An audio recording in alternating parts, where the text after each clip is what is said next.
No? Sure, but what does that have to do with what we do nowadays? What do we use nowadays to figure out probabilities once we get z-scores? The z-score chart. And what's the only time I can use that chart? Normal distribution, because it's built on empirical rule, right?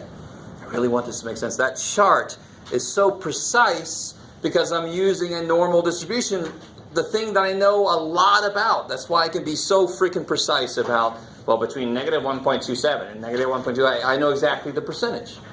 If it's just some arbitrary, I don't have a freaking clue. Chubby Dude just says, well, within 1, there's more than, thanks, Chubby Dude. But if I know it's normal, then I know a lot of shit about it.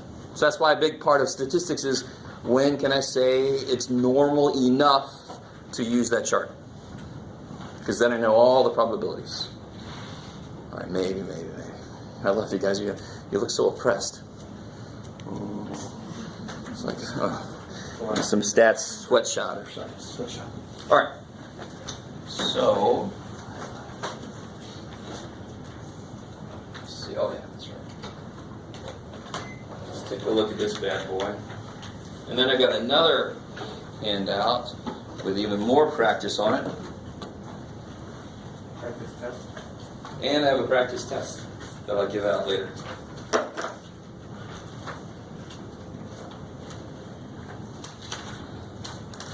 Anybody watch college basketball? A couple of you guys. Remember what happened last year? Not in the playoffs themselves, but all right. Even if you don't watch college basketball, are you aware that this is kind of a big time for college basketball? Yes. All right. And there are things called brackets that you select. And last year, I think it was last year, or was it the year before? There was I can't remember the company, but they were offering $1 million to people if you submitted a completely correct bracket. And the reason that they felt no qualms about doing that is the probability somebody actually filled the bracket out correctly was stupid small. Right, Siri? I don't know if you guys are with me. So it was excellent PR. They're like, we'll give you money. Oh, really? Well, you guys are great. When the probability you're going to get that is less than any lottery. It's the probability that you win 5 lotteries in 5 different states in a row. That's basically the probability of getting all the brackets filled out correctly. So they're like, sure. And then I can't remember them. So it didn't work with me. But it was really good PR, really good advertisement for them, whoever they were. Shit. All right. Anyway, sorry. Yes, ma'am. Side note, what's it called again, where you take the small summary plus and think of the cut that in half? Oh yeah, iota. Iota. Iota. So it's sort of like the answer to infinity for getting really small. Infinity's getting really big.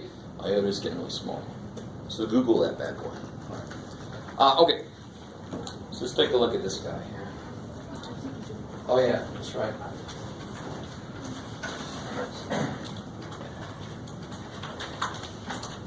Did we try to start this one out? All right, I understand. I appreciate the honesty. So I showed you that thing about bone mineral density the other day, and it doesn't really matter the situation. I'm not saying you have to suddenly be aware of bone mineral density to do this problem. It doesn't matter. You get the mean, you get the standard deviation, you do the work. But stats always has an actual real life story going on at the same time. So the average bone mineral density is around 2.9 grams per square centimeter. Yay! With a standard deviation of that, bone densities are known to be normally distributed. And they're not quite, but I just said that just so we can do stuff. Right? Because could we do part A if they weren't normally distributed? Why not? Because you can't use the z-score chart to get the probabilities. I couldn't do it. All right. And there are methods to do it. There has to be. If it's not normal, we don't just go, well, we'll never know. No, that would be like if we offered a Stats 2 class. That would be one of the first things we learn is these methods if it's not normal. Because this whole class is all about when can we say it's normal because then we know what to do.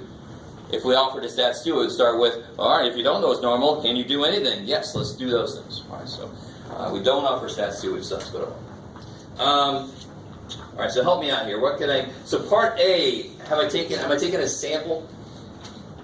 No. No. I love it. I'm asking, so I'm taking, if you're going to select a woman, find the probability that she, not an average, not find the probability that the mean is something, but so what can I summarize here? What's the mean? 2.9. 2.9. I like it. And what's the standard deviation? 0.71. And now this is asking me for the probability that it's more than 2.5. Let me just cut down the brightness here. Holy crap. Every time I put my hand there, it just goes away, right? Alright. So this part A has to be easy now. If it isn't, you've got a whole week to try to sneak in a little bit of stat study next week. You got to make it easy. This part A should be easy. How do I draw the picture? Like that, Jeff. What's in the middle? 2.9. What else do I want to put on there? 2.5. Yeah, that's the point I'm interested in, right?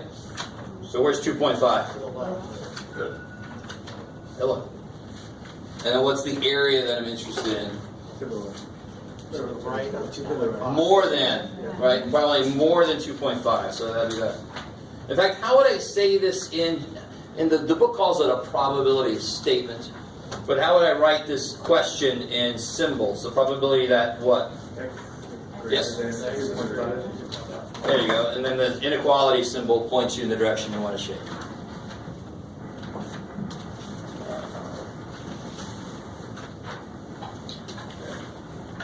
Find a balance.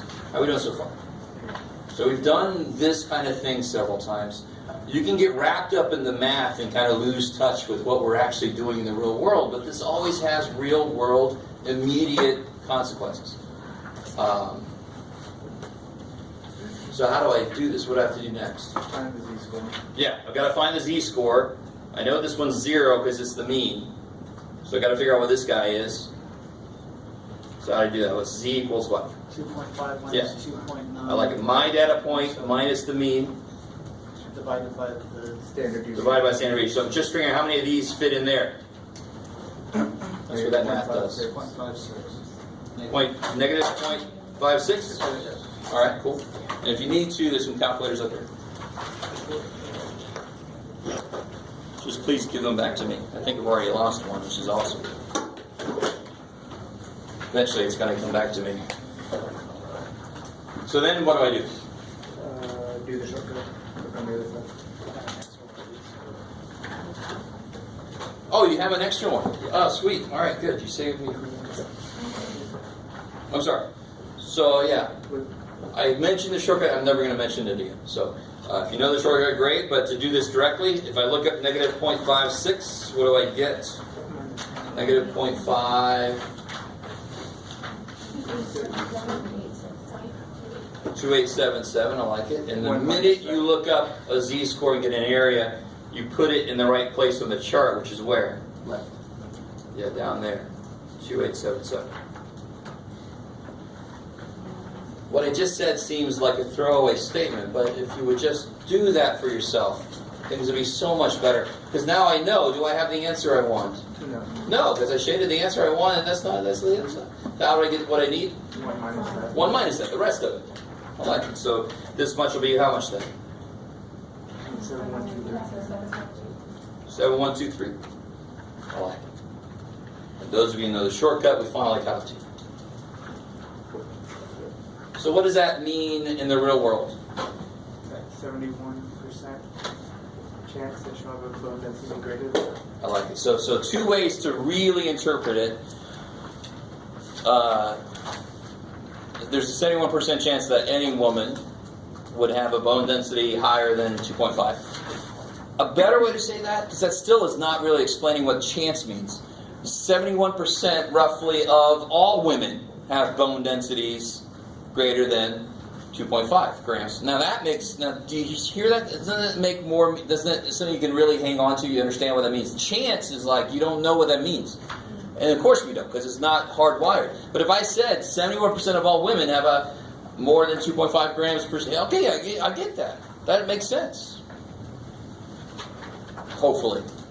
Right? Are you guys with me? So you can actually say either way, but the other one makes a little more immediate sense. Would it be the 29th percentile? Could you use the one lower? Yeah, so somebody at 2.5 grams per square centimeter would be in the 29th percentile almost. If you want to say it like that even, too. I like it. 29% of all women have less than that. All right, how we doing? Some of us are doing better than others. Or just hiccuping, I don't know. All right. Sounds like something good's going on. So let's see. Let me catch up myself. That was negative 0.56, and there's 0.7123. I like it. So make sure I can find the answer. Don't just have numbers sitting all over the place and later say, it was right there. No, just make sure I can find it. So what happens in part B? What is the trigger for what I do in part B? Just take a sample. Yeah, I'm taking a sample, and what's the question about? Find the probability Yeah. of the sample mean. Yeah, X bar, sample mean. So it's two things. We took a sample, and the question is about the probability of the sample mean. The question is about the sample. When those two things happen, what do you have to do? A new thing. The new thing. Standard deviation over Yeah. n squared. I mean, Square root of n. I like it. You got to change the standard deviation because I really want this to make sense. This standard deviation, now go with me because I don't think I've said it this way yet. This standard deviation tells me how individuals are distributed, right? Because that's what that picture would mean. Those are individual women. That's how they would be distributed, individual women. If I want to know probabilities of 38 women, I have to compare them to all other groups of 38 women. So I need the picture that represents how all groups of 38 women are distributed.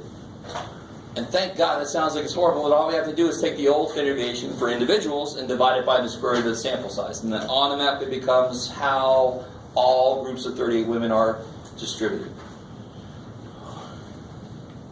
It's a lot of words to take in, I know. But so the very first thing, when I see this, and I see this, or I write, what's the probability the sample mean is blah, blah, blah. That tells me I immediately do this first. So it would be what? 0.71. Yeah, 0.71, the old standard deviation for individuals, divided by square root of 38. 38. Good. And then whatever that is. 0.115.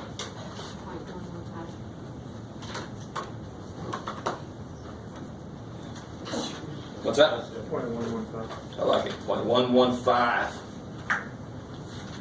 So at least 3 places on that. If you do 1 or 2 more, it's even better. I love it. Yes, sir. Well, so what is that formula directly for? So this symbol, the 0.71 that was given to me, is how individual women are distributed, how their distance from the mean, their average distance from the mean. That's that. But on part B, I'm talking about a group of 38 women. So I need to know how are groups of 38 women distributed. So I need to change it from the standard deviation for individuals to the standard deviation for means of groups of people. That's what this does. It doesn't change a population standard deviation to a sample. No, it's the standard deviation of all women becomes the standard deviation of all groups of 38 women. That's what that does. So if the question is about a group of 38 women, I have to compare them to all other groups of 38 women. If the question is about an individual woman, I compare that to all other individual women. So I need to have the right standard deviation for the right time. Because a group of 38 women should be even more likely to be closer to the mean, right? If I take 38 women, it's very unlikely for them to have a real extreme value. That's why standard deviation is smaller. They're going to be closer to the mean. Blah, blah, blah, blah, blah. So that was real quick. And then we do all this work that we did already, because it's the same question basically, right? Except right here, I use that instead. That's all that changes. So it's still the same picture. Well, you know, hopefully yours looks better than that. 2.9, 2.5, I want more than that. But when I do the z-score, 2.5 minus 2.9 divided by 0.115 now. Right.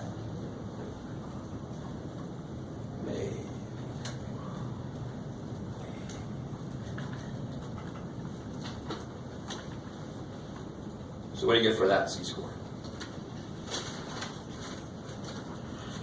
Negative 3.47. 3.47? Yeah. Nick? Okay. I like it.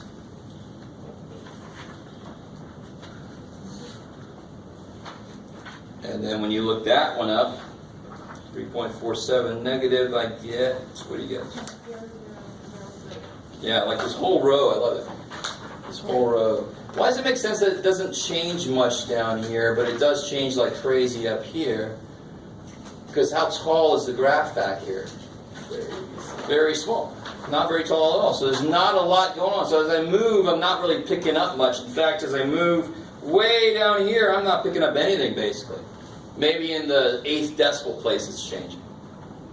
And then as the height gets bigger and bigger, that's a bigger and bigger relative frequency. Or it's a bigger and bigger, like the height of the bars from a while back on the histogram. So now I'm adding bigger and bigger percentages. So that's why it starts to change more and more and more and more and more. Yeah, hopefully. Do you have to know all that to answer this question? No. But it's good to know. Negative 2.47, so it's 0.003 down here. So my answer then would be 0.9997. 9997.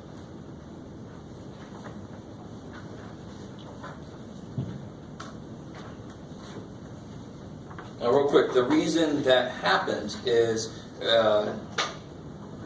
here's the 2.9, and here's the 2.5. So here's what it looks like originally. And then when I take a group of 38 women, it becomes this.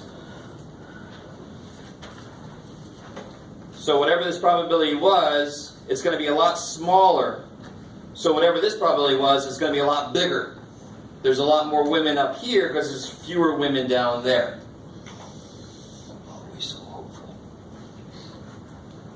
Stats is very concept heavy, as I said the first day.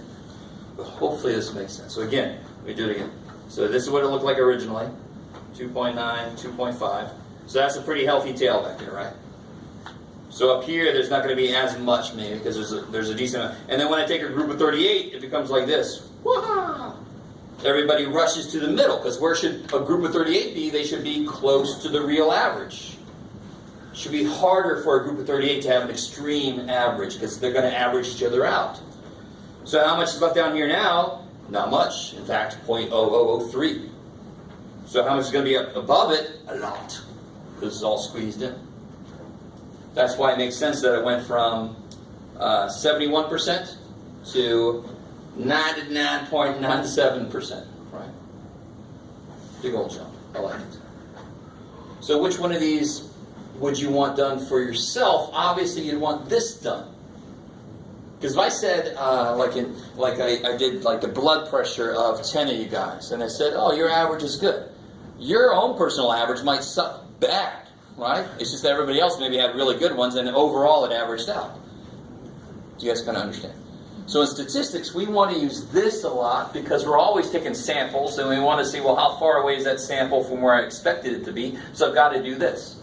If I'm talking about medical tests for somebody, for you, for me, do it this way. I want to see for me. Don't average me out with other people. I want to see where the hell am I? Maybe. Okay. So that's why both of those exist. That's why both of these procedures exist, because I want to use them in different situations. So what about number 2?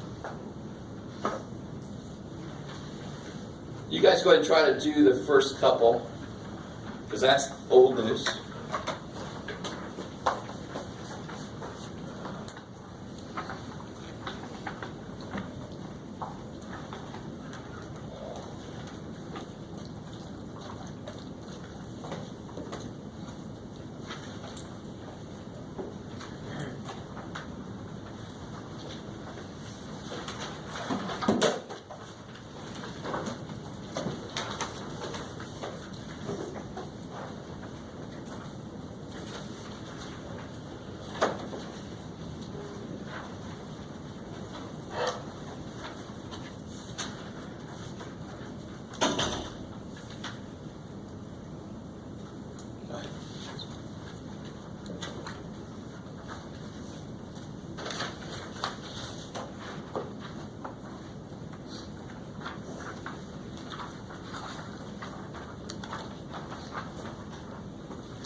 Whoa.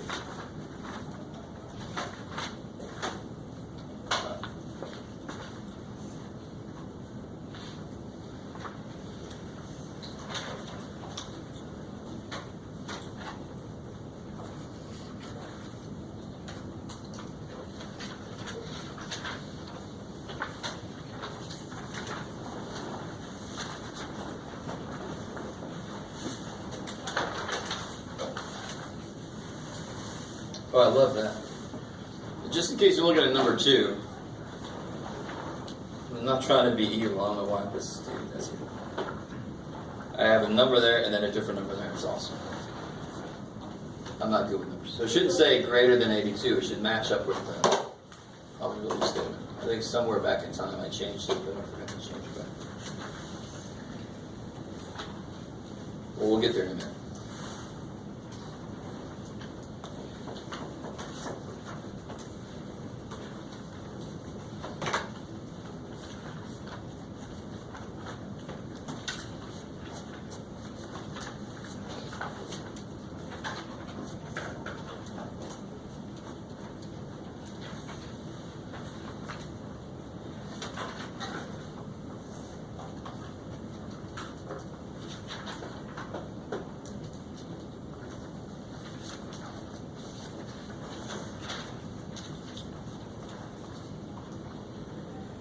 If you could just write, it'd be awesome.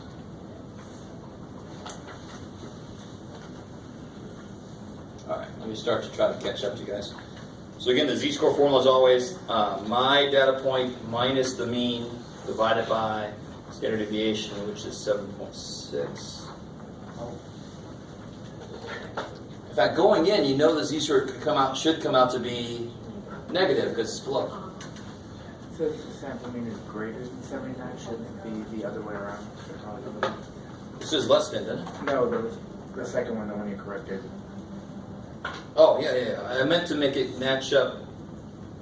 I think at some point I made it greater than 82, but it should be less than 79. I think I changed this and forgot to change this. I wanted it to be the same question as this here. You guys see that? Individual group of 87. Alright, so we'll get there in a minute. So what do you get for the z-score? -0.09. 0.9? Yeah. And then when I look that up, thankfully now my area is exactly where the chart knows stuff. So I'm not going to have to adjust this. Negative 0.09, negative 0.09. So it looks like it's there. 4641. I like it. So that'll be 4641. Done! Yay! Alright. So I hate it when people just kind of, I think some people don't understand when you do 1 minus and you just kind of do it to every other one. You're like, well, there's a chance I'm going to get some of these right. You do it when the area you want doesn't match up with the area the chart gives you. The chart always gives you below. So if you want below, you're done when you get it. You're done. So for part B, I got a couple things to find z-scores for. Alright, so when I do 62, what do you guys get for that z-score? 2.33? And then for 71,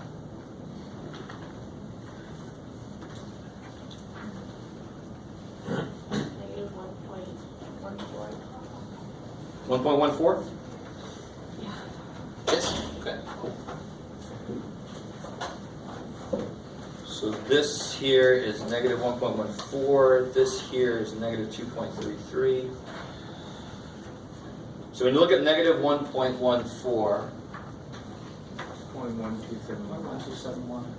negative 1.14, let's see, 1.14, 1271, I like it. And please, dear God, I keep looking out at you guys, because if any of this is not making sense, you got to tell me immediately, right? Feel free to speak up.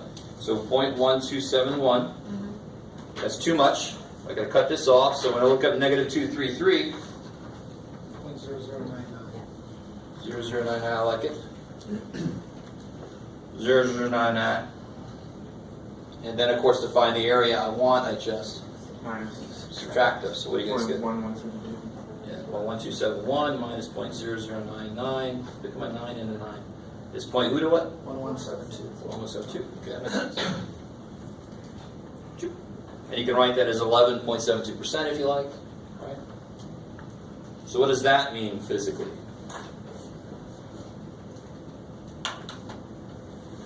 I like this. Yes, sir. That's the area of what's in between those two numbers, 62. So even more physically. Going back to the actual reality of what this is describing. That's The the probability life is Probability Of what? they're going to be born within that time frame. That they're going to live to be within those two ages, right?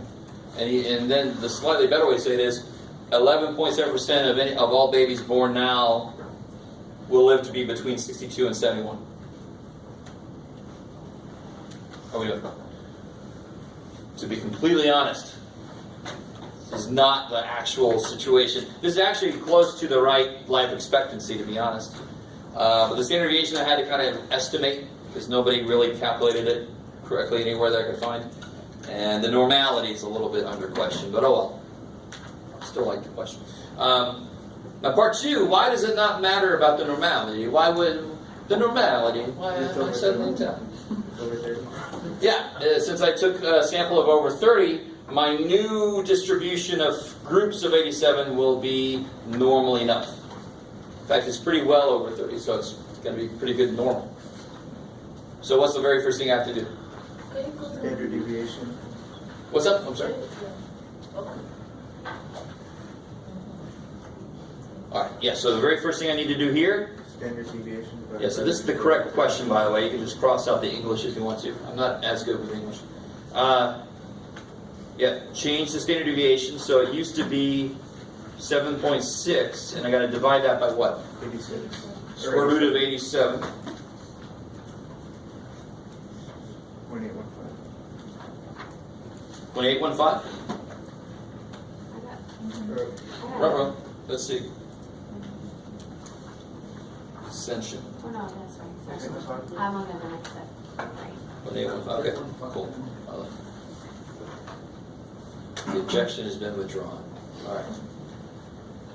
We go so far. Why was it I did that exactly? What told me I had to do this? the mean. Tell me. Sample mean. I took a sample, and I asked a question about the sample mean.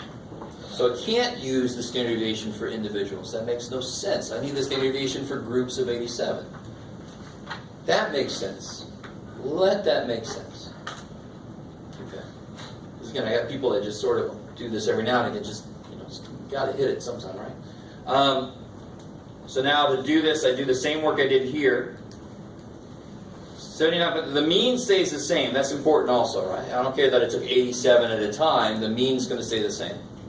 And I still want to know less than 79 after figuring out all my English problems. So I still want less than 79.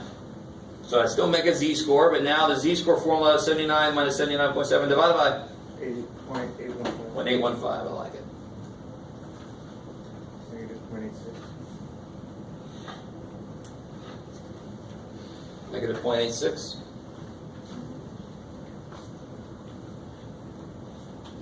Okay. So that's 0. That's negative 0.86. And now I want to look up negative 0.86.